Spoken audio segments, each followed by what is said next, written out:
اور ابھی اگلا سوال ہے، کیا عورت اپنے مخصوص ایام میں قرآن کو چھو سکتی ہے یا پڑھ سکتی ہے؟ یہ بدقسمتی کے ساتھ یہ ایشو اس دور میں یعنی جو اٹھایا ہے نا، وہ اہل حدیث مکتبہ فکر کی طرف سے اس کو زیادہ مسئلہ بنایا گیا اس دور میں. وہ بھی پہلے کے اہل حدیثوں کی میں بات نہیں کرتا، اور نہ ہی میں آج کے بھی سارے اہل حدیثوں کی بات کرتا ہوں. شیخ زبیلی زئی رحمہ اللہ تعالی المتوفی 1435 ہجری بمطابق 10 نومبر 2013 انہوں نے علمی و تحقیقی جو ان کے فتاوی ہے نا، فتاوی علمیہ، اس کی پہلی جلد کے اندر اس مسئلے کو ایڈریس کیا، لیکن ڈیٹیل سے نہیں کیا، بس تھوڑا بہت کیا ہے. وہ اتنا ہی کافی ہے کہ اہل حدیث کو بھی پتہ چل جائے کہ ان کے اندر بھی ایک بندہ ہے جو یہ چیز مانتا ہے کہ حیض والی عورت نہ قرآن پڑھ سکتی ہے نہ چھو سکتی ہے. یہ زیادہ مسئلہ اٹھایا ہے ڈاکٹر فرحت ہاشمی نے. اللہ تعالیٰ ان کے نیک کاموں کا ان کو اجر دے، اور بڑا کام کیا انہوں نے. میں یعنی پرسنلی ان کو ون وومن آرمی سمجھتا ہوں. اکیلی عورت نے اتنا کام کیا ہے کہ وہ ہزاروں مرد نہیں کر سکتے قرآن کی خدمت کے حوالے سے. لیکن بہرحال جہاں پہ غلطی ہے وہ ہماری مجبوری ہے، اور انہی چند ایک باتوں کی وجہ سے پھر دیوبند کے کچھ علماء نے بھی ان کے خلاف کتابیں بھی لکھی، گرفت بھی کی کہ یہ عورتوں کو جو ہے وہ اس طرف لگا رہی ہیں، یہ کر رہی ہیں، وہ کر رہی ہیں. تو اب اس میں صرف دیوبندی اہل حدیث اختلاف نہیں دیکھنا چاہیے، یہ دیکھنا چاہیے واقعی کوئی جینون بات کر رہا ہے. یہاں پہ بھی یعنی اہل حدیث بھی وہ دیکھتے ہیں کہ چونکہ فلاں دیوبندی ہے اس لیے انہوں نے ہمارے خلاف کلپ چڑھاتی ہے. ایسا نہیں ہونا چاہیے. جب آپ کو اپنے بندوں کی بات بتا دیتے ہیں تو آپ کہتے ہیں نہیں یہ ہے تو ہمارے، لیکن اس معاملے میں یہ تفرد ہے. اور کیا کریے یار، پھر یہی کر سکتے ہیں نا کہ تھوڑے اپنے مولوی سے گل دس دئیے اور دلائل بھی بتا دیں. تو یہ ڈاکٹر فرحت ہاشمی کا موقف غلط ہے، یا جن اہل حدیث علماء کا بھی ہے غلط ہے. حائضہ عورت نہ قرآن کو ہاتھ لگا سکتی ہے اور نہ چھو سکتی ہے جو اپنے وہ مخصوص ایام گزار رہی ہے. میں ظاہر ہے کہ اب وہ بٹوین دا ورڈز ہی گفتگو کر رہا ہوں گا، کیونکہ ہماری ویڈیوز جو ہیں وہ غیر شادی شدہ لوگوں نے بھی دیکھنی ہوتی ہیں، ہر طرح کے لوگوں نے. تو میں یعنی کوشش کرتا ہوں ذرا کنٹرول الفاظ کے ساتھ. ایک ہی میرا لیکچر ہے جو یعنی سیکس سے ریلیٹڈ ہے، مسئلہ 155، اس کے بھی 2 کلپ ہی ہیں. اس کے سٹارٹ میں بھی میں نے کہا تھا کہ یہ جو لیکچر ہے یہ عورتیں صرف عورتوں میں بیٹھ کے دیکھیں گی، مرد صرف مردوں میں. مرد و عورت کا جہاں پہ اختلاط ہو میرا وہ والا لیکچر نہ دیکھا جائے. اس کے علاوہ کوئی ایسا لیکچر نہیں ہے جو ایسا ہو کہ وہ مرد و عورت اکٹھے بیٹھیں اور وہ دیکھ نہ سکتے ہوں. اس کا میں ڈیکورم کا بھی خیال رکھتا ہوں، کنٹرول الفاظ کے ساتھ گفتگو کروں گا. تو عورتوں کے جو مخصوص ایام ہیں ان کے اندر نہ وہ قرآن پڑھ سکتی ہیں، نہ قرآن چھو سکتی ہیں، نہ نماز پڑھ سکتی ہیں، نہ روزہ رکھ سکتی ہیں. ایون روزہ افطار ہونے میں 1 منٹ بھی رہ جائے اور اس دوران بھی ان کے ساتھ وہ ان کا وقت شروع ہو جائے تو وہ روزہ ان کا اسی وقت ٹوٹ جائے گا، اس روزے کی قضا کرنی ہوگی. البتہ صحیح مسلم میں حدیث ہے، اما عائشہ رضی اللہ تعالیٰ عنہا وسلام اللہ علیہا کہتی ہیں کہ نبی صلی اللہ علیہ وآلہ وسلم ہمیں حالت حیض میں مخصوص ایام کے اندر چھوڑے ہوئے روزوں کی قضا کا حکم تو دیتے تھے، نمازوں کی قضا کا حکم نہیں دیتے تھے. یعنی وہ جو 7 دن ایوریج 7 ہوتے ہیں، بعض کے 10 بھی ہوتے ہیں، بعض کے 3 بھی ہوتے ہیں، وہ ہر ایک نے دیکھنا ہے. اس میں کوئی مخصوص صحیح روایتوں کے اندر کوئی ایسی چیز نہیں آئی کہ کوئی پیٹ ڈیز بتا دیے جائیں. وہ ہر عورت کی اپنی ایک عادت ہوتی ہے، اس عادت سے وہ خود کیلکولیٹ کر سکتی ہے. تو ان دنوں میں چھوڑی گئی نمازیں ان کی قضا کوئی نہیں ہے، اور جو روزے ہیں ان کی آپ نے قضا بعد میں دینی ہوگی. ٹھیک ہو گیا.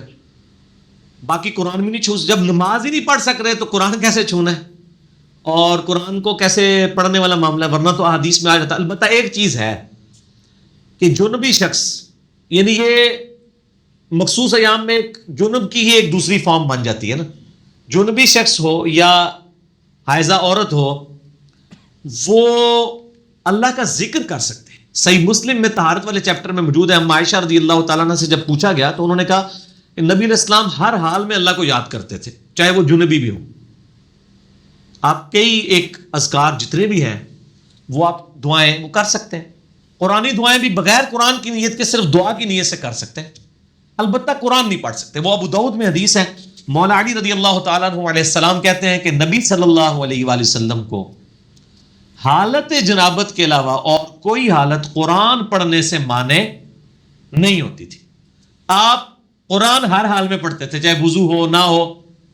جنبی ہوتے تھے تو قرآن نہیں پڑھتے تھے. تو اس سے وہ کیا بتانا چاہ رہے ہیں کہ جو ایسی کنڈیشن کے اندر ہے. اب عورتوں کا معاملہ وہ کہتے ہیں وہ جنبی تو نہیں ہے, البتہ وہ اس کنڈیشن سے ضرور گزر رہی ہیں لیکن وہ ان کی اختیاری نہیں ہے, اس کو وہ خود ریموو نہیں کر سکتی جب تک وہ دن نہ گزرے. جنبی شخص تو اسی ٹائم غسل کرے پاک ہو جائے گا. تو اس لیے یہ 100% میچ نہیں کرتا. تو میں اس میں پھر ان کو بخاری مسلم کی حدیث پیش کرتا ہوں.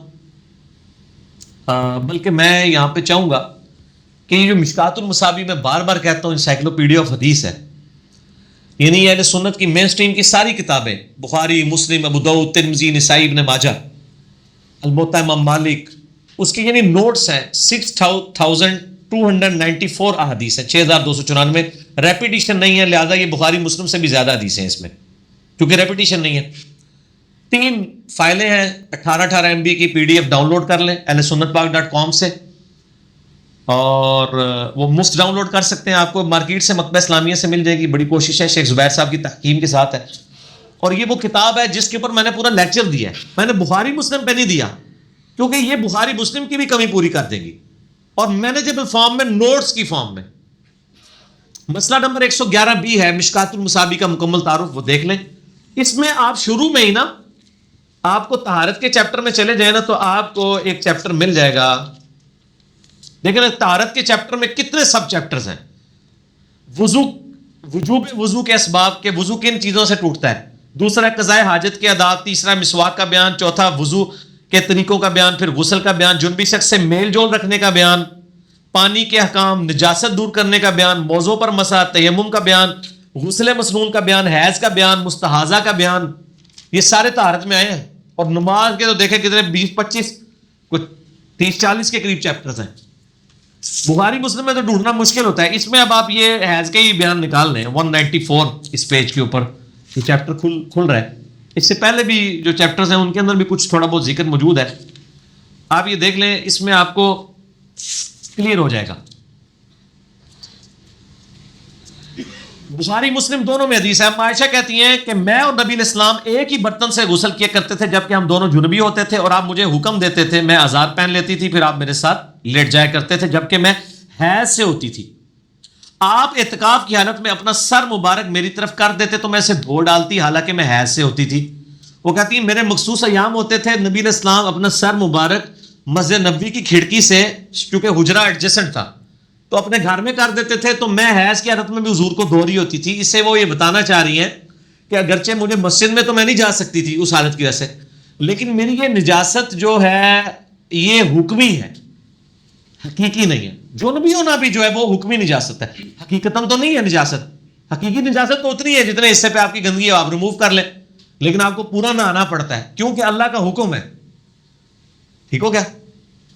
حکمی نجاست تو نماز کے اعتبار سے وضو کا نہ ہونا بھی ہے, لیکن عام حالت میں وضو کا نہ ہونا کوئی نجاست تو نہیں ہے, نماز کے لیے وہ فرض ہے.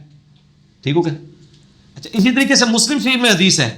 اما عائشہ کہتی ہے میں حالت حیض میں تھی, کوئی چیز پیتی پھر بھی میں نبی علیہ السلام کو دیتی تو آپ اسی برتن میں اسی جگہ سے منہ لگا کر بقایا پی لیتے جہاں میں نے منہ لگایا ہوتا تھا, تاکہ یہ پتہ چل جائے کہ یہ فزیکل نجاست نہیں ہے. وہ اکثر لوگ کہتے ہیں جی کوئی جنبی شخص تولیہ اٹھا کے لے جائے تو تولیہ تو پلید ہو جائے گا. نہیں, یہ فزیکل نجاست تو ہے نہیں, انٹلیکچوئل نجاست ہے, حکمی ہے, حقیقی نہیں ہے. یہ ٹرم فقہ کی ہے, حکمی اور حقیقی. حقیقی تو ہے پخانہ یا منی لگ جائے یا پیشاب لگ جائے, وہ حقیقی نجاست ہے. باقی تو حکمی ہے. اچھا, یہ مسلم کی حدیث میں آئی. پھر اس کے بعد لے کے آئی ہیں حدیث ہے بخاری و مسلم کی, وہ بھی اما عائشہ سے ہے. نبی علیہ السلام میری گود میں ٹیک لگاتے اور قرآن کی تلاوت فرماتے, حالانکہ میں اس وقت مخصوص ایام میں ہوتی تھی. اس حدیث میں وہ مسئلہ حل ہے. یہ بخاری مسلم دونوں میں ہے. مشکات میں اس کا نمبر ہے 548 کہ حضور میری گود میں مجھے ٹیک لگا کے قرآن پڑھ لیتے تھے, یہ میسج دینے کے لیے کہ میں فزیکل ناپاک نہیں ہوں. یہاں ہی ہونا چاہیے تھا کہ حضور خود بھی پڑھتے تھے اور مجھے بھی ساتھ پڑھا لیتے تھے. تو امپلائڈ ہے وہ, دیکھیں اتنی باریکیاں وہ روایت کر رہی ہیں, کہیں یہ نہیں کہہ رہی کہ میں خود پڑھ لیتی تھی. یہ انڈرسٹوڈ تھا. اور میں کہتا ہوں یہ اجماع ہے کہ حائضہ عورت قرآن نہیں پڑھ سکتی, جس طرح نماز نہیں پڑھ سکتی, روزہ نہیں رکھ سکتی. چھونا تو بڑی دور کی بات ہے, چھونا تو اس سے بڑی چیز ہو جائے گی, ورنہ یہ ساری چیزیں ہوتی نا پھر اس طریقے سے وہ روایت کرتی.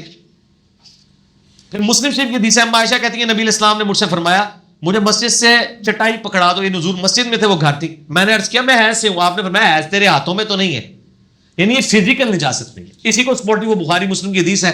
حضرت ابو ہریرہ کہتے ہیں ایک دن میں گھر سے باہر نکلا، نبی علیہ السلام بھی تھے، میں ان کے ساتھ چہل قدمی شروع کر دیا، مجھ سے گفتگو کرنی شروع کر دی، اور کہتے ہیں میں جنبی تھا، کہتے ہیں باتیں کرتے کرتے میں چپ کر کے پیچھے کھسکا چلا گیا، نبی علیہ السلام کو بتائے بغیر، غسل کیا، جلدی سے واپس آیا. نبی علیہ السلام نے فرمایا ابو ہریرہ کدھر تھا؟ یا رسول اللہ میں ناپاک تھا، پاک ہونے گیا تھا. آپ فرمایا مومن تو کبھی ناپاک نہیں ہوتا. اب وہ صحابی کہہ سکتے تھے یا رسول اللہ میں جنبی ہوں، اور آپ کہہ رہے ہیں جنبی ناپاک نہیں ہوتا. ان کو پتا تھا یہ فزیکل نجاست نہیں ہے، حکمی ہے. کوئی جنبی شخص نماز کے اعتبار سے ناپاک ہے، ویسے تو وہ پاک ہی ہے. اسی لیے تو غسل جنابت بخاری مسلم میں ہے، نبی علیہ السلام نے ڈیلے بھی کیا ہے. اگر وہ اتنی ناپاکی ہے فوراً دور کرنا ضروری ہوتا. میرا یوٹیوب پہ کلپ ہے، کیا غسل جنابت کو ڈیلے کر سکتے ہیں، لیٹ کر سکتے ہیں. اب عائشہ کہتی ہیں کہ نبی علیہ السلام بعض اوقات رات کے آخری پیر بھی غسل کر لیا کرتے تھے. ٹھیک ہو گیا. ایک ہی غسل میں تمام بیویوں کے پاس بھی چلے جایا کرتے تھے. ٹھیک ہو گیا. اس میں یہ ہے کہ آپ سونے سے پہلے وضو کر لیں، ہاتھ وغیرہ ہاتھ منہ دھو لیں، وہ چلے ایک پروٹوکول کے طور پہ، وہ بھی کوئی اتنا کمپلسری نہیں ہے.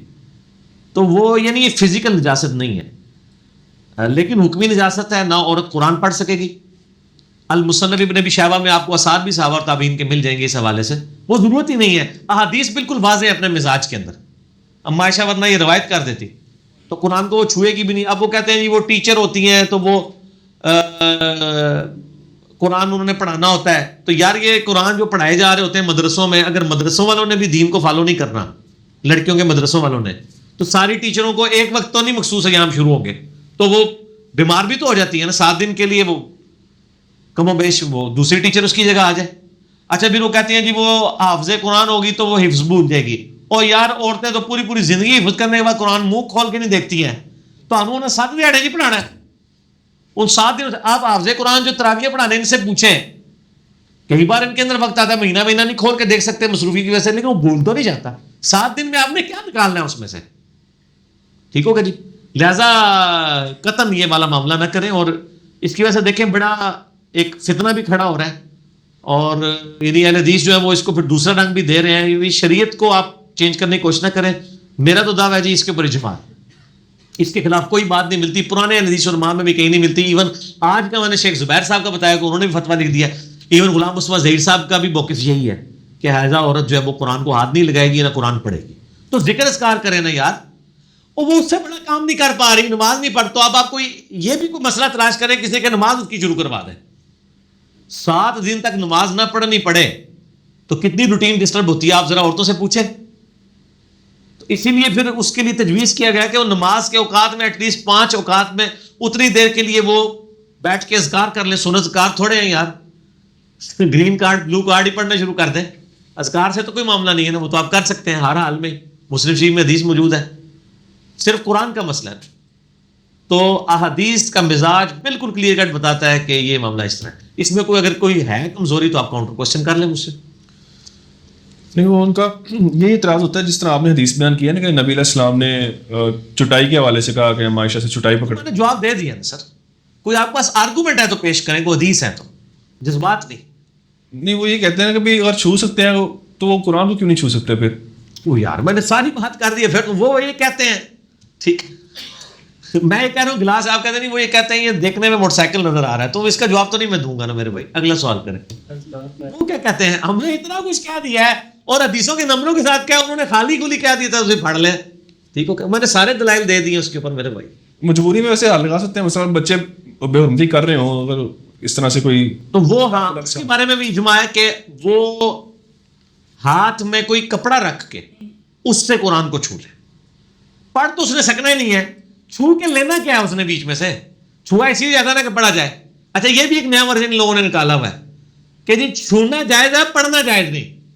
تو چھو کے لینا کیا ہے پھر جب پڑھنا ہی نہیں. جب پڑھنا نہیں ہے، میں بتا رہا ہوں مزاج. جب اما عائشہ کہہ رہی ہے مسلم شریف میں حدیث ہے کہ نبی اسلام میری گود میں قرآن پڑھ لیتے تھے، تو اما عائشہ وہ کہتی ہے نا کہ میں بھی نال 2-4 آیتاں میں بھی نال پڑھ لیندی سا. وہ یہی بتانا چاہ رہی ہے کہ ہم تو چونکہ نہیں پڑھ سکتی تھی لیکن ہماری وہ نجاست حکمی ہے، فزیکل نہیں ہے کہ وہاں کوئی اور سر رکھ کے خامد پڑھ سکتا ہے. وہ یہی تو میسج دے رہی ہیں. آج اگر اما عائشہ زندہ ہوتی نا تو ذرا کھول کے بھی بیان کر دیتی. وہ ڈھکے چھپے الفاظ میں میسج کنوے کرتی. اور دوسرا اس وقت یہ مسئلہ بھی نہیں تھا. یہ خوارج نے پہلی دفعہ مسئلہ اٹھایا ہے کہ عورت کی وہ مخصوص ایام میں قضا کی بھی نمازوں کی بھی قضا بتاتے تھے. صحیح مسلم میں موجود ہے, ایک بندہ آتا ہے وہ کہتا ہے اما عائشہ سے کہ عورتیں جو ہے وہ مخصوص ایام میں جو نمازیں چھوٹ کی پڑھیں گی. انہوں نے کہا کہ مجھے لگتا ہے تو حروریہ میں سے ہے. حروریہ وہ گاؤں تھا جہاں سے خوارج نکلے تھے, اور خوارج کہتے تھے کہ جس طرح روزوں کی قضا ہے نا نمازوں کی بھی قضا ہے.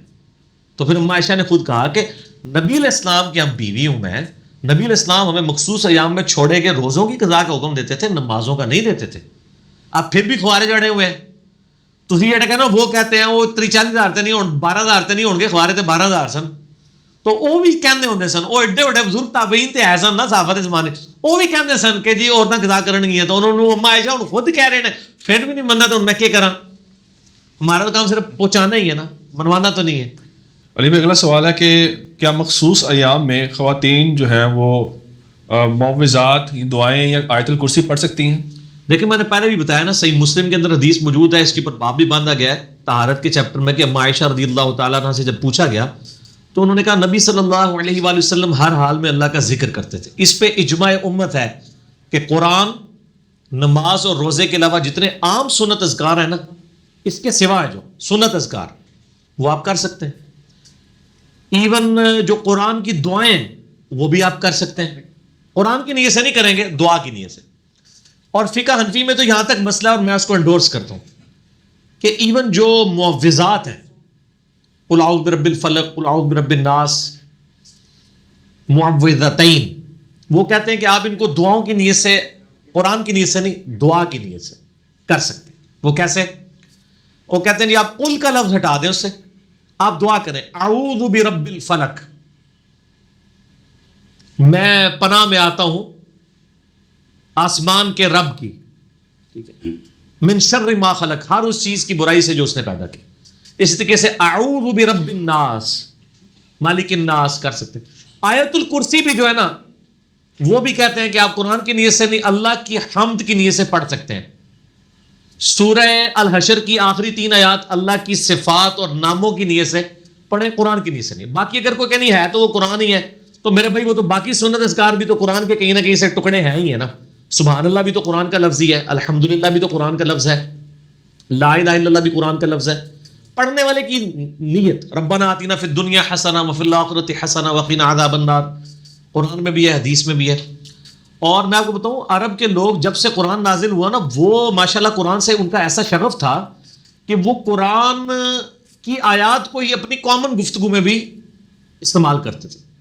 آپ جنگ یرموک کا جو کلپ انہوں نے فلمایا نا عمر سیریز کے اندر, تو سیدنا عمر کا انہوں نے دکھایا کہ وہ بازار میں چیک کر رہے ہیں کوئی ملاوٹ تو نہیں کر رہا. اسی دوران ابو عبیدہ بن جرح کا ایک قاصد آتا ہے اور دور سے کہتا ہے بشرا یا امیر المؤمنین, بشرا, خوشخبری ہوا ہے امیر المومنین, نصر من اللہ وفتح عظیم, الیرموک الیرموک.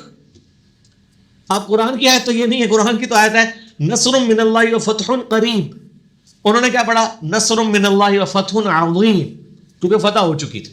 قرآن کے آپ الفاظ کامن زبان میں بھی استعمال کر سکتے ہیں, اپنے محاورتاً, عربی ابھی بھی کرتے ہیں, تھوڑا سا اس کو چینج کر کے نا تو اس کو یوز کر لیتے ہیں. ظاہر عربی کی ڈکشنری بک بھی ہے نا, یہ ایک ڈکشنری تو خیر بعد میں بنی ہے, قرآن کو دیکھ کے ڈکشنری بنائی گئی. یہ قرآن تو ڈکشنری سے سپیریئر ہے.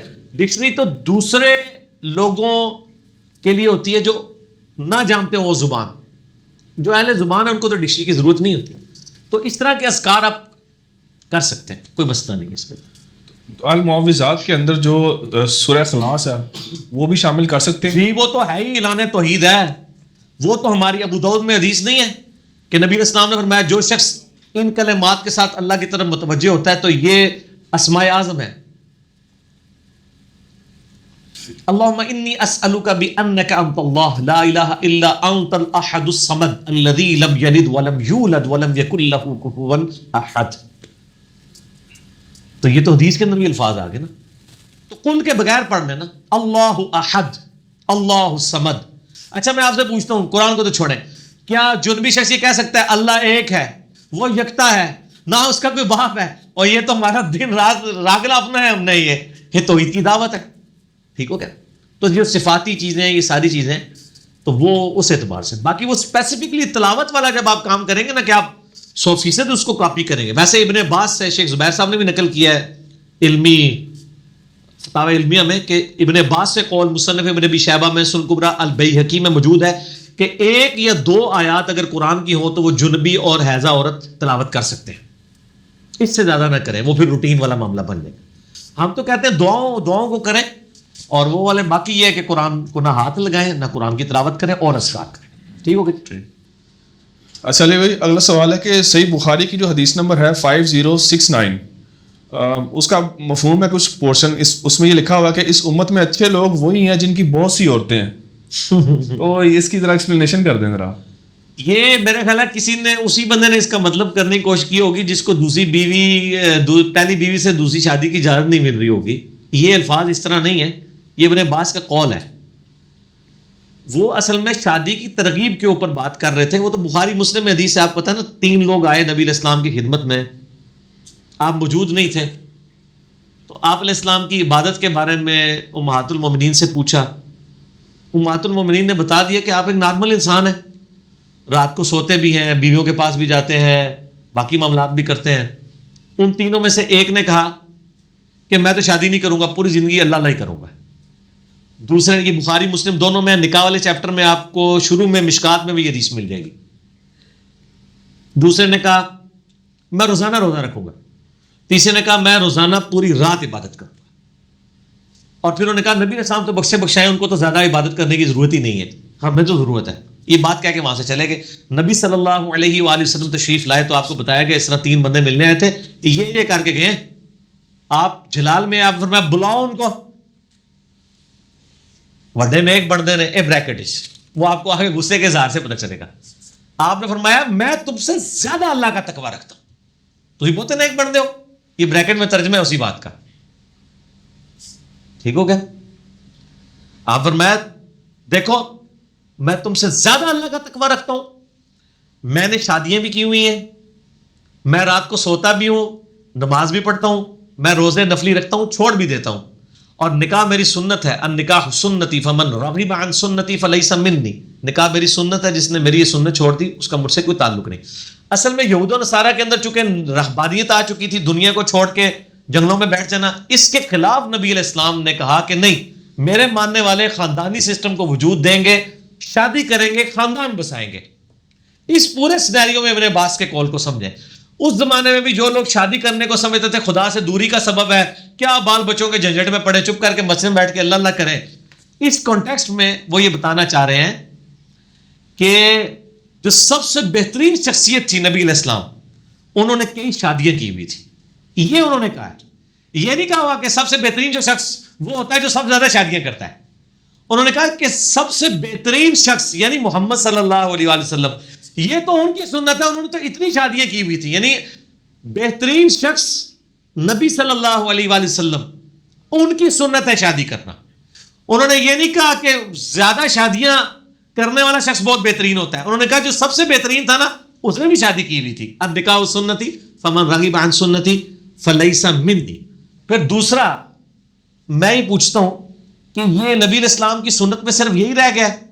میں نے تو کسی کو نہیں بیان کرتے ہوئے سنا کہ سب سے بہترین شخص وہ تھا جس کی بیٹیاں ہی بیٹیاں تھیں. تو لہٰذا بیٹیاں ہونی چاہیے بندے کی، بیٹے نہیں ہونے چاہیے. نبی علیہ السلام یہ تو کبھی کسی نے نہیں. آپ تو بیٹوں کی دعائیں کرواتے پھرتے. نبی علیہ السلام کی بیٹیاں تھیں نا، بیٹے تو بچپن میں فوت ہو گئے نا، 4 بیٹیاں تھیں نا. یہ تو کسی نے نہیں کہا. تو یہ ہم عرض ہی کر رہے ہیں، اگر ابن عباس زندہ ہوتے تو ان سے بھی ریکویسٹ کی فارم میں کرتے کہ حضور یہ بھی ساتھ ذرا ارشاد فرما دیں کہ سب سے بہترین شخص وہ ہوتا ہے جس کی بیٹیاں ہی بیٹیاں ہوں. یہ تو کوئی نہیں ہے کیونکہ نبی علیہ السلام کی بیٹیاں تھیں. اچھا پھر اس سے بھی آگے سب سے بہترین شخص وہ ہوتا ہے جو 3 مہینے تک جس کے گھر چولہا نہ جلے، کیونکہ نبی علیہ السلام کے گھر نہیں چلتا تھا، بخاری مسلم میں آتا ہے. تو سر یہ تو کوئی ہمیں روایتیں نہیں مل رہی ہیں. شادیوں کی باری آئی ہے تو ایک روایت کو اس کو اپنے حساب سے مولڈ کر کے تو ابن عباس کے قول کو کہیں سے کہیں بنا دیا. قرآن کی ڈاکٹرائن میں تو میرے بھائی قرآن نے تو ایک ہی شادی کو بہتر کہا ہوا ہے. کوئی قرآن میں سورۃ النساء میں واضح آیا کہ اگر تمہیں خدشہ ہو کہ تم انصاف نہیں کر سکو گے تو ایک پر اکتفا کرو. خدشہ ہو انصاف نہیں کر سکو گے تو ایک پر. تو قرآن نے تو بیسیکلی یہ جو 4 شادیوں کی اجازت ہے، حکم نہیں ہے کہ کرو لازمی. یہ کس معاشرے میں ہے؟ اس معاشرے میں جدھر لوگوں نے بے شمار شادیاں کی ہوئی تھی. یہ 4 کے اوپر ان کو ریسٹرکٹ کیا ہے کہ یار اتنی شادیاں نہ کرو، 4 ہی کرو. یہ کم کروائی گئی ہیں. یہ نہیں کہ ان کی ایک ایک بیویاں تھیں. صحابہ میں سے کوئی بھی نہیں جس کی ایک بیوی ہو. عرب کے لوگ تو آپ کو پتا نا گرم مزاج، پھر عورتوں کے بھی بڑا مطلب وہ ان کا ایک رجحان تھا عورتوں کی طرف، تو بے شمار شادیاں کرتے تھے. ان کو ریسٹرکٹ کیا کہ 4 تو نہیں پائی کرنی. یہ نہیں کہا گیا کہ ایک کرتے سن کہا گیا 4 کرو. وہ 40-50 کرتے تھے، ان کو 4 پہ لایا گیا. اسی لیے قرآن کے الفاظ ہی دیکھیں کہ اگر تمہیں خدشہ ہے تو ایک پر اکتفا کرو. قرآن تو ایک کے اوپر. اور میں تو یہ سمجھتا ہوں جو لوگ دعوت و تبلیغ کا کام کرنے والے ہیں، دین کے ساتھ جڑے ہیں، ان کے لیے تو ایک نبھانی بھی مشکل ہو جاتی ہے. ٹھیک ہے، کہ جائے کہ وہ باقی علماء جو ہیں وہ تو نبھا سکتے ہیں جی، کیونکہ انہوں نے دین کا کام نہیں کرنا ہوتا، فرقے کرنا ہوتا ہے. تو وہ پہلے شاگرد بناتے ہیں، بعد میں شادی کر لیتے ہیں، اور پھر سلسلہ پھر وہ کلپ بھی چاہتے ہیں، میری پہلی شادی کس طرح ہوئی، میری دوسری کس طرح ہوئی، میری تیسری کس طرح ہوئی. وہ تیری ہوئی ہے، اللہ کے بندے اپنے کول رکھ. ٹھیک ہے، تو لوگوں کو دستا پھر رہے ہیں. ٹھیک ہے نا، دین کا مسئلہ لوگوں کو بتائیں. ٹھیک ہے، اگر کوئی کر سکتا ہے ضرور کرے. ہم تو نہیں کہتے حرام ہے، قطعاً نہیں کہتے. ٹھیک ہو. اچھا علی بھائی، اگلا سوال ہے کہ ایسے علماء یا ایسے بزرگ جنہوں نے دین کے نام پر غلط باتیں بتائی ہیں، ان کے ساتھ رویہ کیسا رکھیں ہم؟ ان کے ساتھ رویہ یہ رکھیں کہ آپ ان کے محلے میں جائیں، میگا فون اٹھائیں اور کہیں نہ میں وابی، نہ میں بابی، میں ہوں مسلم علمی کتابی. نعرہ بلند کریں. ان کا کہیں کلپ چڑھا، اس کے نیچے یہ شعر لکھ دیں، نہ میں وابی، نہ میں بابی، میں ہوں مسلم علمی کتابی. یہ کریں ان کے ساتھ. میرا اس کے اوپر ایک کلپ ہے، ہو از انجینئر محمد علی مرزا، سنی اور شیعہ اور اے سمپل مسلم. وہ کلپ آپ شیئر کروا دیں ان کو، اور ان کے لیے دعا کریں. اگر وہ مر گئے ہوئے ہیں تو دعا کریں کہ اللہ تعالیٰ ان کی کرتوت معاف کر دے. میں تو وہ کہتا ہوں نا کہ پچھلی دفعہ بھی میرے سے فی البدی یہ جملہ نکلا تھا کہ اولادیں ایسی ہوتی ہیں جن کے کرتوت ماں باپ کو بھگتنے پڑتے ہیں. یہ وہ بزرگ ہیں جن کے کرتوت اولادوں کو بھگتنے پڑ رہے ہیں، کہ ان کے بزرگ کتابوں میں لکھ گئے. آپ پیچھے کہہ رہے ہیں وہ بابے لکھ گئے ہیں. آپ دیکھیں یوٹیوب کے اوپر باقاعدہ ایسے مولویوں نے بھی کلپ چڑھائے ہیں کہ فقہ حنفی کا وہ مسئلہ ہے نا، زنا کی اجرت کے حلال ہونے والا، تو انہوں نے اس کے دفاع میں کلپ چڑھا دیے. میں تو یہ وہ اولاد ہے جس کو اپنے ماں باپ کے کرتوت بھگتنے پڑ رہے ہیں. ویسے تو دنیا میں یہ ہوتا ہے کہ اولاد کے کرتوت ماں باپ کو بھگتنے پڑتے ہیں، لیکن یہ ہمارے بزرگ بابے ایسے بزرگ بابے ہیں کہ ان کے کرتوت ان کی اولادوں کو بھگتنے پڑ رہے ہیں. یعنی ان کی اولادیں یا روحانی اولادیں ہی ہیں نا، شیطانی اولادیں تو ہم نہیں کہتے، چلے روحانی اولادیں ہیں تو بھگتنے پڑ رہے ہیں، یہ کہہ سکتے ہیں. تو ان کو ہمارے کلپ کر کے اور ان کو عرض کر دیا کریں، نہ میں وہابی، نہ میں بابی، نہ میں وہابی سو کارڈ کوئی علمی بات کرے سے وہابی کہتا ہوں، نہ میں بابوں کا ماننے والا، میں ہوں مسلم علمی کتاب. ٹھیک ہے. اچھا علی بھائی، اسی سے ریلیٹڈ اگلا سوال ہے کہ اللہ تعالیٰ نے ہمارا جو نام ہے وہ قرآن میں مسلم رکھا ہے، سورہ حج کے اندر آیت نمبر 78. یہ تو 1400 سال سے تھا، تو اب بھی لوگوں کو پتہ چلا ہے. جبکہ آپ اپنے آپ کو مسلم تو کہتے ہیں لیکن علمی کتابی کیا ہے؟ آپ بتائیں نا، آپ اپنے آپ کو دیوبندی بریلوی اور اہل حدیث شیعہ کیوں کہتے ہیں؟ مسلم کا تو لفظ ہم نے آگے انٹروڈیوس کرایا ہے. ٹھیک ہے، ہماری بلی ہمیں میں ہوں، ہمیں آپ لوگ کہنا شروع کر رہے ہیں کہ آپ مسلم علمی کتابی کو کہہ رہے ہیں، خالی مسلم کے. آپ خالی مسلم کہہ رہے ہیں. ماشاءاللہ کتنی مسجدوں سے دیوبند مٹا کے مسلم لکھا گیا ہے. مسجد المسلمین ہے کوئی آپ کے علم میں؟ کوئی دیوبند؟ تو سر ہمیں کس چیز کا تانا ہے؟ ایک غریب تو بدتمیز. آپ اپنا لیول تو دیکھیں پہلے. ٹھیک ہے، ہمیں آپ یہ کہہ رہے ہیں کہ آپ مسلم علمی کتابی کو کہہ رہے ہیں، آپ تو دیوبندی بریلوی اہل حدیث کہہ رہے ہو، شیعہ کہہ رہے ہو. ٹھیک ہے نا، یہ تو الزامی جواب اینٹی وائلنٹ ہے. اب تھوڑی علمی بات بھی کر لیتے ہیں میرے بھائی. جب ہم بار بار اسی کلپ میں میں کہتا ہوں کہ میں مسلم اپنے آپ کو کہتا ہوں، میں مسلمان ہوں. میں نے کہیں نہیں کہا کہ میں مسلم علمی کتابی ہوں. علمی کتابی تو ساتھ سمجھانے کے لیے ایک بات کر رہی ہوتی ہے کہ میں وہ مسلم ہوں جو علم اور کتاب کے اوپر بنیاد رکھتا ہے. اور نبی علیہ السلام نے کیا فرمایا؟ اگر میں کہوں کہ میں قرآن و حدیث والا مسلم ہوں تو آپ کو اعتراض ہوگا اس پہ؟ تو قرآن میں تو آیا ہوا سماعت المسلمین. آپ مجھے یہ اعتراض کریں گے جی سورۃ الحج میں تو آیا اللہ نے تمہارا نام مسلم رکھا ہے، تو آپ قرآن و حدیث والا مسلم کیوں کہہ رہے ہیں؟ آپ اس کی تعویل کریں گے نا. کیا کریں گے کہ یہ کہنا چاہ رہا ہے کہ میں وہ مسلم ہوں جو قرآن و سنت میں آیا اس پر عمل کرتا ہے. یہی کریں گے نا. تو علمی کتابی کا بھی یہی مطلب ہے. میں خود بیان کر رہا ہوں، میں مر نہیں گیا، زندہ ہوں، کہ میں یہ کہہ رہا ہوں میں وہ مسلم ہوں جو علمی اور کتابی بات کرتا ہوں. مسلم علمی کتابی ایک نام نہیں ہے. علمی کتابی ہونا اس مسلم کی صفت ہے, جیسا کہ قرآن و حدیث پہ عمل کرنا ہر مسلم کی صفت ہونا چاہیے. ٹھیک ہو گیا جی. اور علمی کتابی لفظ میں نے قرآن سے ثابت کیا. سورہ احقاف کی آیت نمبر 4 ہے 26ویں پارے کے پہلے صفحے پہ. اعوذ باللہ من الشیطان الرجیم. ایتونی بکتاب من قبل ھذا او اثارۃ من علم ان کنتم صادقین. اے نبی صلی اللہ علیہ وآلہ وسلم, جب کافر آپ سے بحث کریں آپ ان سے کہیں یہ اٹکل پچو نہ چلاؤ. ایتونی بکتاب من قبل ھذا, اگر قرآن کو نہیں ماننا تو قرآن سے پہلے کی کوئی کتاب لے کے آؤ میرے پاس. چلو اپنی کسی کتاب تو رات انجیل میں سے ہی بتا دو یہ بات شرکیہ جو عقائد ہیں تمہارے. او اثارۃ من علم, یا نبیوں کے علم کے آثار ہوں. ان کنتم صادقین, اگر تم سچے ہو. تو دونوں لفظ آ گئے, کتاب بھی آ گیا علم بھی, ایک آیت میں. قرآن حدیث سے ثابت ہو گیا نا. تو آڑے تو بزرگ فرماتے ہیں ثابت ہوتا ہے نا. میں قرآن حدیث سے ایک آیت میں ایتون بکتاب من قبل ھذا او اثارۃ من علم, اسی سے میں نے لیا کتابی اور علمی. قرآن میں لکھا ہوا علمی کتابی ہونا چاہیے بندے کو. نبی علیہ السلام کو کہا جا رہا ہے کہ ان کو کہ علمی کتابی بنے. تو مسلم اپنی جگہ ہے, یہ اس کی صفت ہے. جیسے کہ قرآن و سنت والا مسلم, یہ مراد نہیں ہوگا یہ قرآن و سنت والا مسلم ایک پورا نام بن گیا, مسلم ہی ہے الحمد. اور تم ہی اپنی فکر کرو تو آڑے تو مسلم ہے ہی کوئی نہیں نا. میں نے پچھلی دفعہ بتایا تھا کتنا ظلم ہے. آپ کسی بریلوی کی مسجد میں جا کے کہیں کہ میں دیوبندی ہوں, کوئی کام نہیں اس کے کھڑے ہوں گے. وہ کہے گا ہاں جی دیوبندی بھی ایک فرقہ ہے, کافی سارے لوگ نے. بالکل ہے, تھوڑی اتنے اہل مسجداں بھی ہیں نے. اور استاد کو گائیڈ بھی کر دے کہ چلو تسی دیوبندی ہوتے تھے, مینوں پتہ ہے دیوبندیوں کی مسجد میں آپ چلے جائیں, انفی بھائی ہیں ہمارے, ٹھیک ہے ہمارا اختلاف ہے لے لیں گے. لیکن آپ اسی مسجد میں جا کے کہ جی میں مسلم ہوں, اسی تانوں کافر لگنے ہیں. آگے سے وہ یہ کہے گا.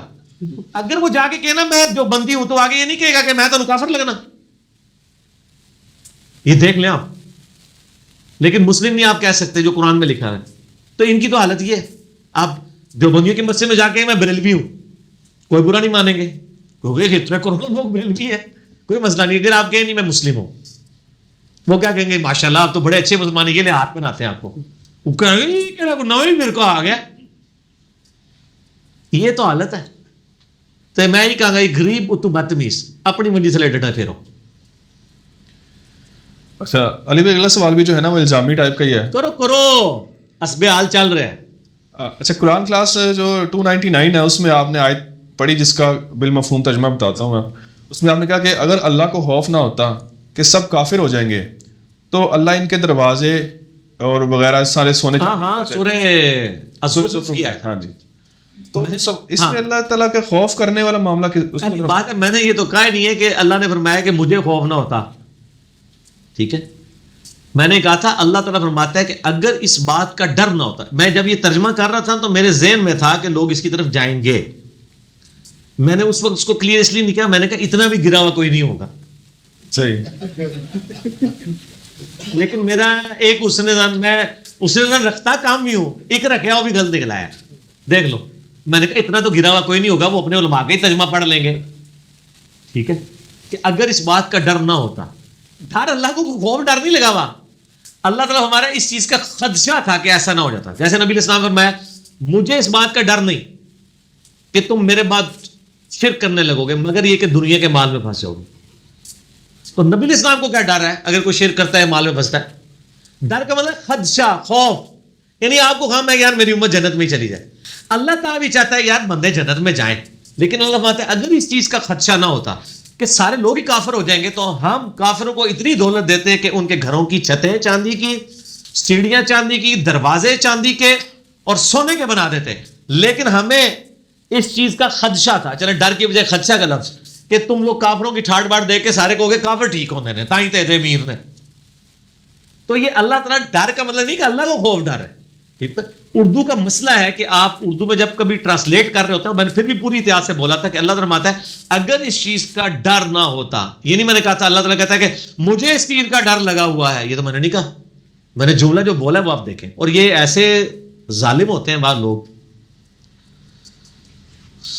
آپ کو پتا ہے کہ قرآن حکیم میں آتا ہے نا لا اقسم بہذا البلد, اے نبی مجھے قسم ہے اس شہر کی جس میں تم تشریف فرماؤ. تو جو بند نے اہل حدیث نے ترجمہ کیا میں قسم کھاتا ہوں اس شہر کی. ٹھیک ہے, بریلویوں نے پوری کتاب لکھ دی ہے کہ یہ دیکھیں اللہ تو کہتا ہے میں کھانے سے پاک ہوں, یہ کہتے ہیں کھاتا ہے. لاج ہے تھوڑے نال بھی کچھ ہوندی ہے.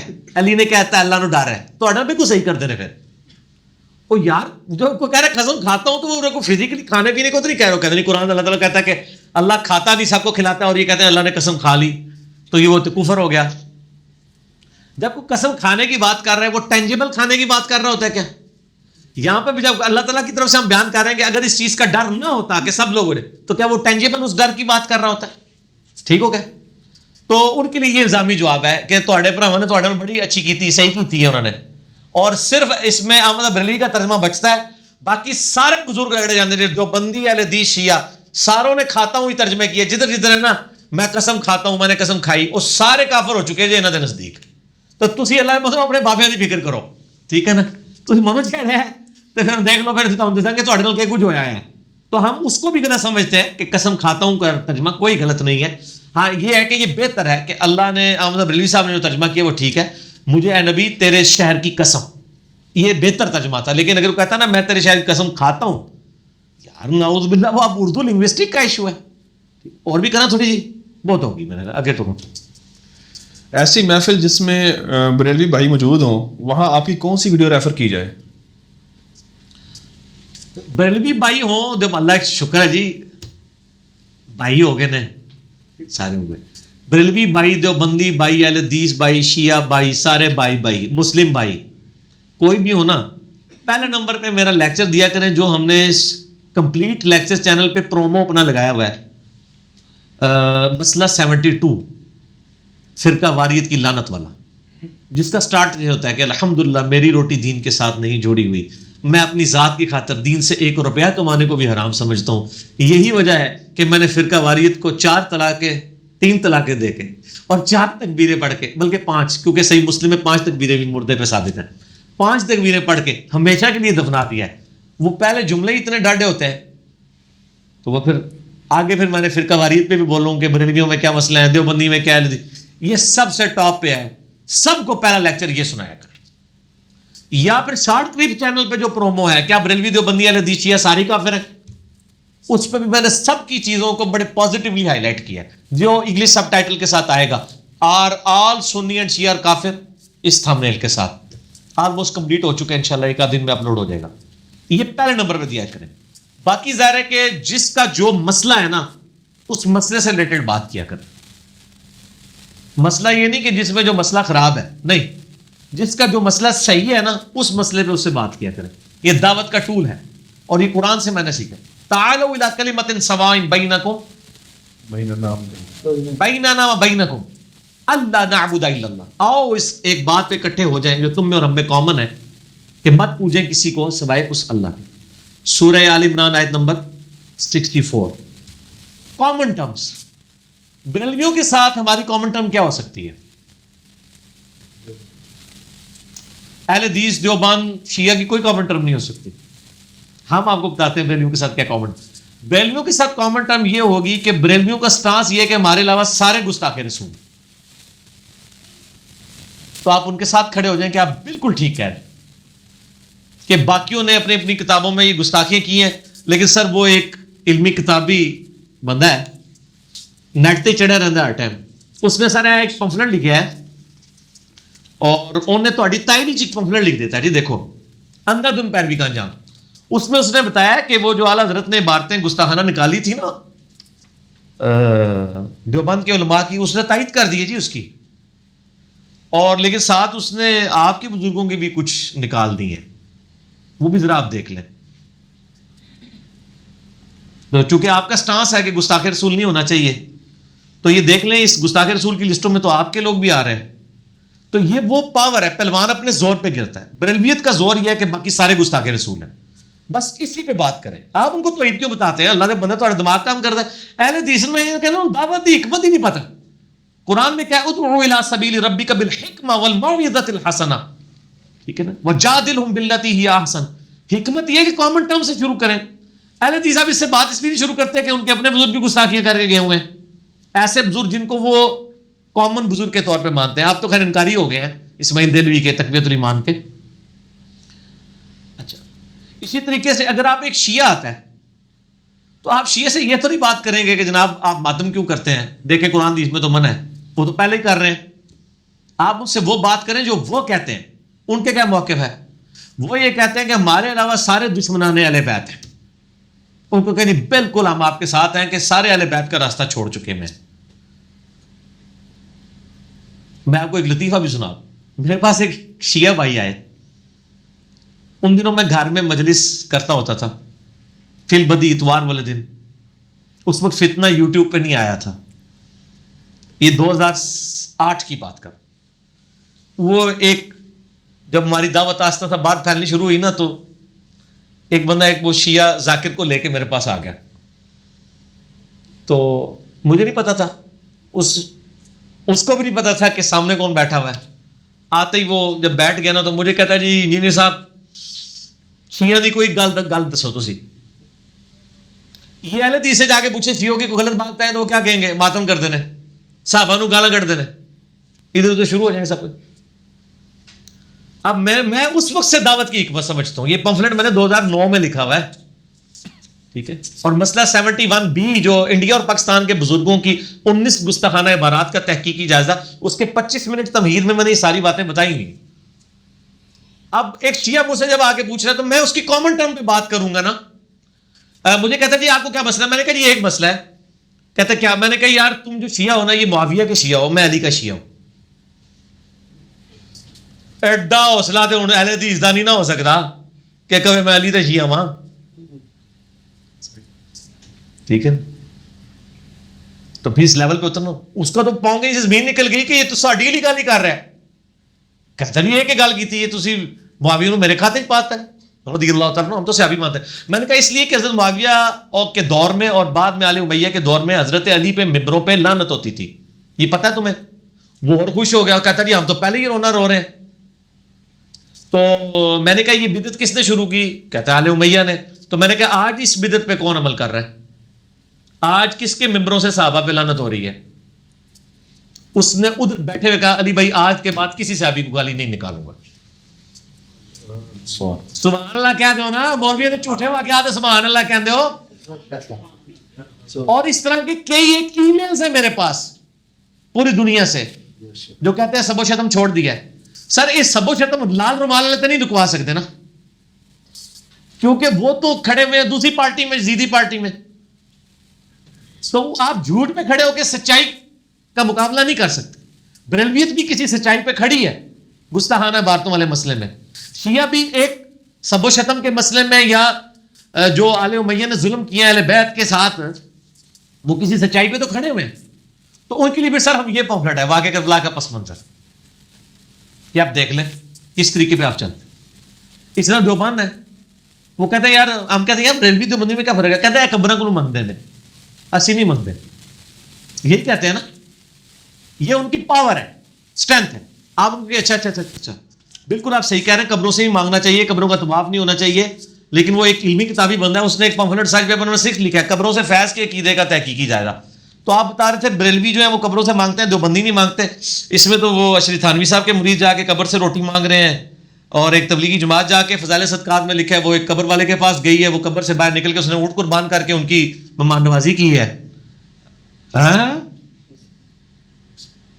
اب وہ یہ کہہ نہیں سکتے کہ یہ جائز ہوتا ہے, قبروں سے نکل سکتے ہیں لوگ, کیونکہ وہ پہلی ڈاکٹرائن مانتے ہیں. آپ ان کو ان کی پلوان کو زور پہ, یہ میں آپ کو ٹپس دے رہا ہوں دعوت کے.